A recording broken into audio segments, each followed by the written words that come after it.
September 11th, 9/11, a day we should not forget. Here's a couple silver rounds that I have from back in the old days. There were a couple other designs, but I didn't keep them. I got the Pentagon and the Twin Towers. There was one, I guess, for the fire department, New York City Fire Department. There may have been a fourth one, I don't remember. But today's video, we're going to roll back the clock and talk about September 11th and what went on financially shortly afterwards. And I'm also going to talk about the price of silver back then and how it's bouncing around now.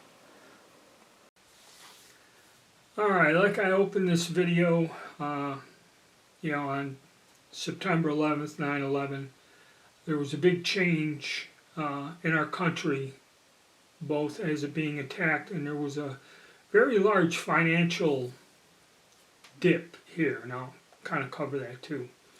And I was thinking about all this today, and I said, when did I start accumulating silver, bullion coins, silver rounds? I've always had some coin collection, nothing serious, just things I accumulated as a child. But I never got into holding physical silver, bullion silver, and that for an investment. Now, all the way back in 1986, I got discharged from the military, and that's kind of when I started it, because the U.S. started making silver eagles and gold eagles, and they lifted the restriction a few years before where U.S. citizens could own gold. And I kind of got into it for a few years. I got out of it. I got tired of it and other things. But now we're at a time where we're seeing, again, huge gains in gold and silver, more or less. But it's kind of funny because usually the gold-silver ratio, okay, it's way off. But you're just seeing silver get beat back and forth. Okay, it's going right now anywhere from $27 to $32, and it like shifts. It went up to 32, to drop down to 28, and went up to 30, dropped down to 27, and back and forth. A lot of people, and we all know it's market manipulation, but what are you going to do? But I was thinking, going back, those silver rounds I bought, 9/11, I was thinking about the prices.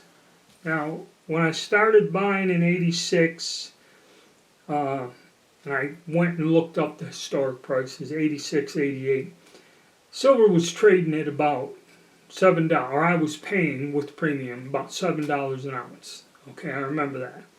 And even though I was picking up eagles and that, I started looking, I said, I asked the coin dealer, how do you invest in silver? And he said, the best way to buy it is 100-ounce bars, okay? And so I got into buying some larger bars of silver. These are 250 grams, so they're 8 ounces, but I could afford a 10-ounce. Is what I could afford at the time. And I remember calling Sunshine Mining Company, ordering them, paying with a credit card, and they'd mail them to me. And it was $7 an ounce. That was 1988. Now I looked up, 1989, see, it started to drop.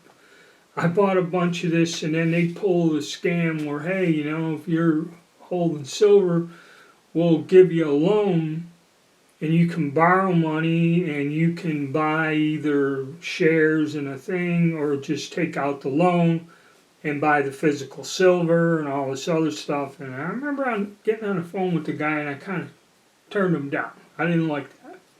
So now we go another year. Silver's $5.50. This is when the drop started.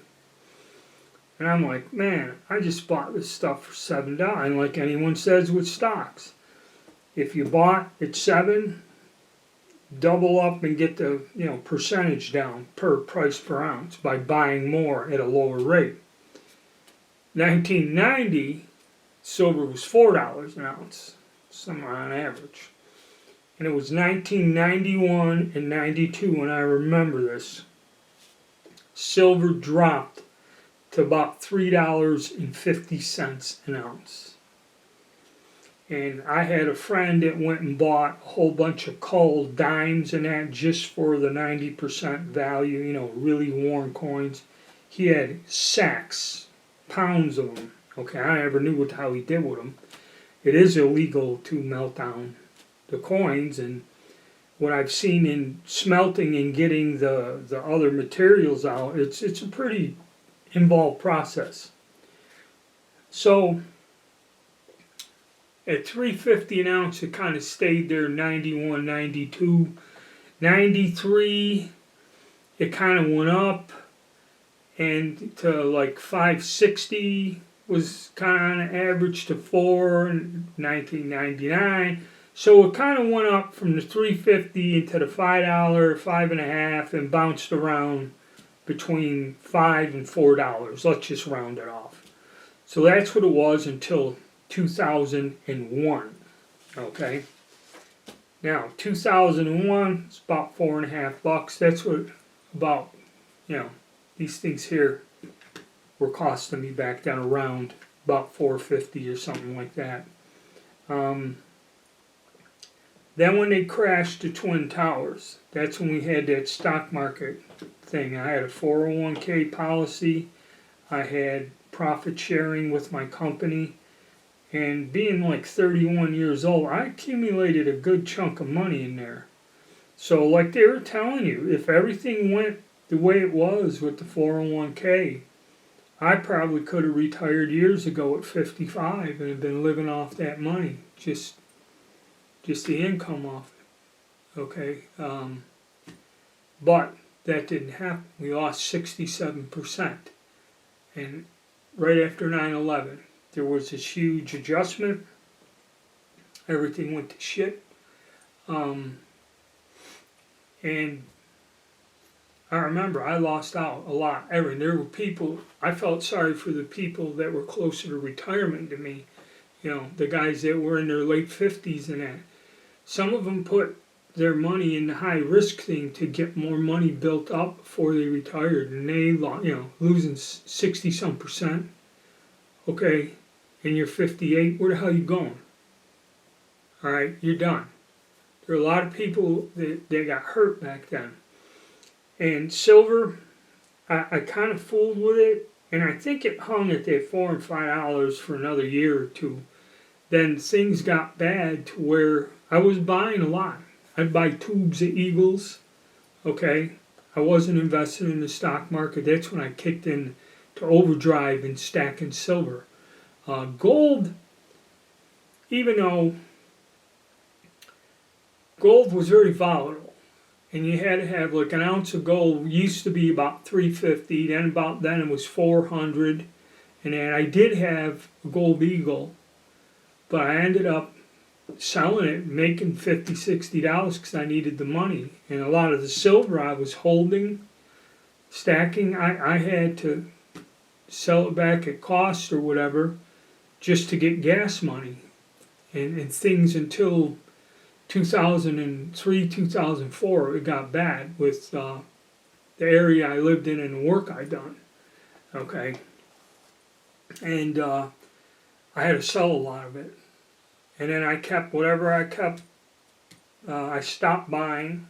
I left, a good portion of it. I didn't sell all of it, but I held on to it. And then when it all come up around 2006 or something, there was a point where I sold out what I had, and I got my money. I made some money, and I called it a day and gave it up. Actually, these two coins here are kind of a remnant.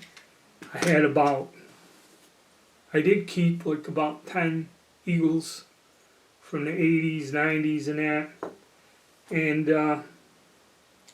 now with everything being strange, I'm at it again.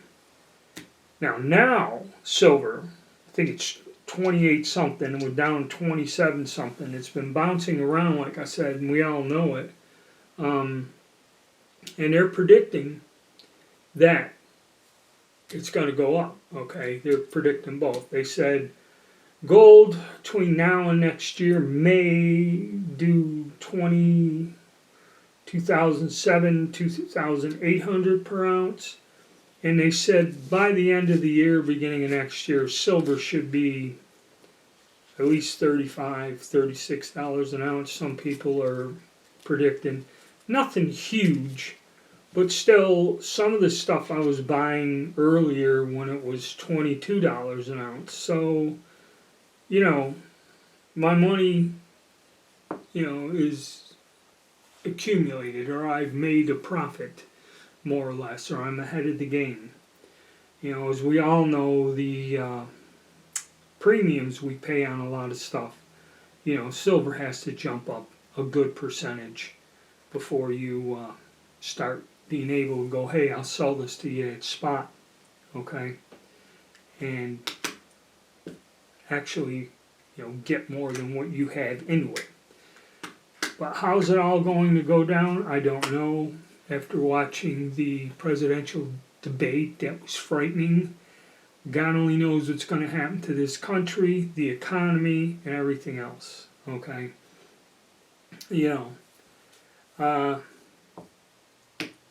So that's my thoughts, a little history lesson, a cheat sheet here on how silver has fluctuated over the years. I thought it would be a good topic to talk about silver and that on this day.